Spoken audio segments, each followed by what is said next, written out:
sebelum kita baca hikamnya Imam Ibn Athaillah As-Sakandari, ada muqaddimah fiqhiyah sekelumit. Kita baca kitab Taqrib atau Mukhtasar Abi Suja. Kita masih di dalam pembahasan tentang riba.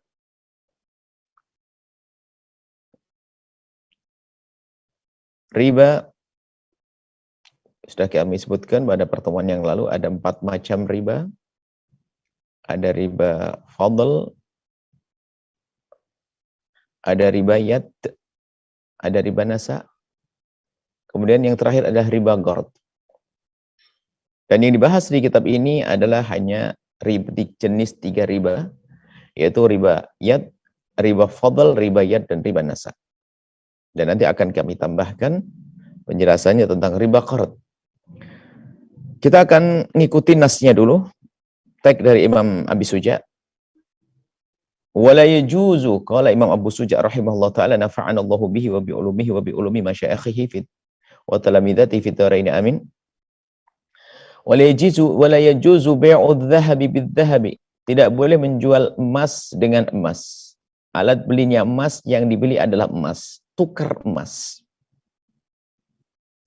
Dan juga walal fiddah kadzalik, maksudnya akhirnya perak dengan perak. Illa mutamathilan naqda, kecuali sama beratnya. Sama beratnya, enggak ada kelebihannya yang salah satu dari keduanya, alat tukarnya atau yang dibeli atau barangnya. Artinya kalau kita membeli emas, menukar emas dengan emas atau perak dengan perak, tidak boleh kecuali mutamathil, sama. Tidak boleh ada yang lebih. Dan kemudian naqda itu harus terjadi transaksi yang kontan. Sudah kita singgung pada pertemuan yang lalu di saat kita merinci tentang pembagian riba. Kita baca nasnya di sini. Jadi masih ingat yang kami sampaikan bahwasanya kalau kita pergi ke toko, emas saya akan saya tukar dengan emas yang baru, maka tidak boleh ada kelebihannya. Kelebihannya adalah riba. Makanya kami selalu sampaikan bahwasanya urusan riba tidak harus ada yang dirugikan. Telah salah yang mengatakan riba harus ada dirugikan, tidak. Kadang di dunia secara zahir tidak dirugikan, akan tapi di akhirat ada hukuman di hadapan Allah. Seperti ribayat, mana ada kerugian di dalamnya. Tapi di hadapan Allah merugi. Misalnya saya datang ke toko beli emas, sementara saya belum punya duit. Saya ambil emasnya, dan Anda sebagai pedagang emas percaya dengan kami. Kami punya duit, cuman saya tidak bawa duit hari ini. Saya ambil emasnya, transaksi terjadi, saya beli emas, bayarnya nanti, ngutang, nggak sah. Anda tidak dirugikan, kenapa? Anda sudah Anda hitung, bayar besok pun ada masalah, yang penting saya bayar beneran. Saya pun beruntung mendapatkan emas daripada besok, saya tunda besok, hilang itu emas. Emas sudah senangi oleh istri saya, keluarga saya. Saya beruntung mendapatkan emas sesuai dengan pilihan saya. Anda pun beruntung, sudah saya beli emasnya. Hanya bedanya pembayarannya adalah nanti. Lihat, tidak ada yang dirugikan. Tapi haram dosa di sini. Maka kalau sudah bicara riba, jangan selalu mengatakan adalah karena ada kerugian. Tidak. Bahkan tidak ada kerugian, ada haram di sini. Di dalamnya ada haram. Termasuk nanti riba qard. Oh kan sedikit banget ini kelebihannya, hanya berapa persen saja. Bukan urusan itu, urusannya haram di hadapan Allah. Selesai. Ada riba qard, yang terakhir, yang keempat, ada riba yad, riba nasa. Ini adalah untuk menghindari mutamathilan agar tidak terjadi riba fadl. Naqdan agar tidak terjadi riba nasa. Riba nasa ada riba yad. Riba yad itu adalah kemarin sudah kita terangkan, adalah jual beli emas dengan emas atau emas dengan uang, akan tapi tidak langsung diserah timakan, namanya itu riba yad. Kalau riba nasa adalah dalam transaksinya tidak terjadi transaksi yang kontan. Misalnya, aku beli emas ini, bayarnya nanti. Itu nama dalam transaksinya adalah tidak terjadi satu transaksi yang kontan. Itu sudah kita singgung pada pertemuan yang lalu. Kita akan baca singkat dulu, karena nanti akan kami rinci lebih luas. Wala bai'u mabta'ahu hatta yaqbidahu.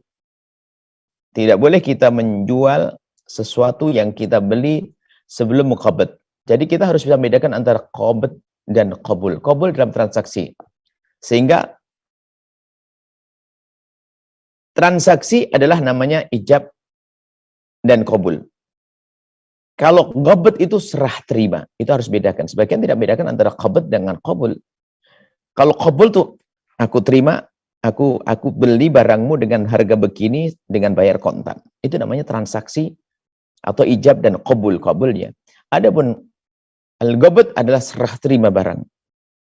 Sehingga kalau dalam amwal ribawi, harta yang mengandung riba, tidak adanya qabul yang tidak sesuai, namanya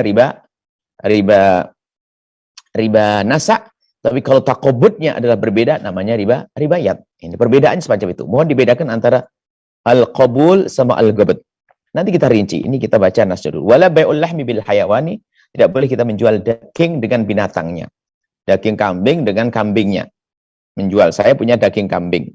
Saya pengen kambing itu. Saya jual, beli, saya menjual. Saya membeli kambing dengan daging. Tidak berkan, nanti kita jelaskan juga. Wa yajuzu bai'ud dhahabi wa yajuzu bai'ud dhahab bil fiddati mutafadilan. Kalau emas dengan perak tentu ada perbedaan, boleh. Masa emas 1 gram juga dengan perak 1 gram kan ya nggak masuk akal. Itu memang kalau kan kemarin kita sebutkan bahasanya ada ilatnya. Ada jenisnya sama. Kalau jenisnya sama ini berat. Ada jenisnya sama.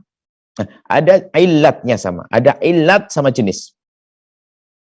Sebab itu dianggap sebagai harta yang ribawiyah. Artinya dalam transaksinya jika tidak terpenuhi syarat-syaratnya akan disebut sebagai riba. Maka kemarin sudah sebutkan antara thamaniyah sama at-tu'ub, sama yang dimakan.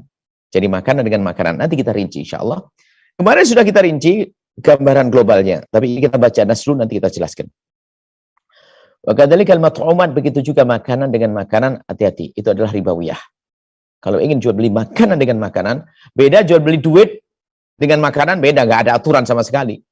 Apakah dengan cara kontan atau tidak, itu bebas. Yang jadi masalah ada emas dengan emas, emas dengan perak, uang dengan emas, makanan dengan makanan.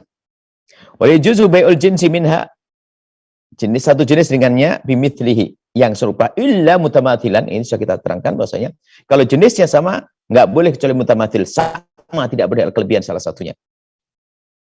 Naqdan, dan harus bayar kontan. Harus transaksinya adalah kontan, bukan bayar kontan. Transaksinya kontan, dan kemudian juga dia serah terimanya adalah kontan. Kalau terjadi dalam mas perak, sudah kita selesaikan. Ini kita baca nasnya dulu, paling enak nanti kita rinci satu-satu. Sebab ini penting sekali masalah riba.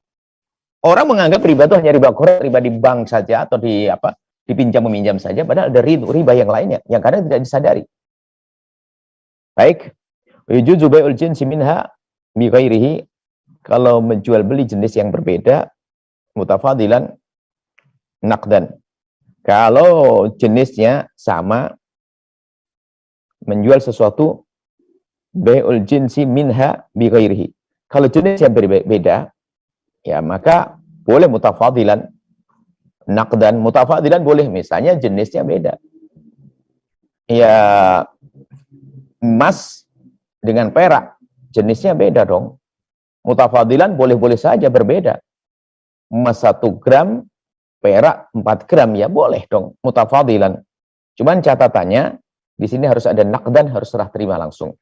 Baik, kita tidak akan panjang lebar masalah ini dulu, karena nanti akan kita rinci satu-satu. Kita jelentrehkan lagi tentang di sini. Pembahasannya apa itu? Bai'udz dzahabi bidz-dzahabi, al-fiddah wal-fiddah, termasuk jual beli emas, jual beli dengan kita menjual emas dan membeli emas. Kemudian ada bai'ul lahmi bil hayawan, daging dengan hayawan. Kemudian itu ada bai' sebelum qabd. Kemudian juga itu diantaranya, nanti akan dirinci satu persatu. Karena ini majelis-majelis hikam, maka fikih akan kita jadikan muqaddimah singkat, insyaallah. Kita sambung, insyaallah fikihnya pada pertemuan yang akan datang.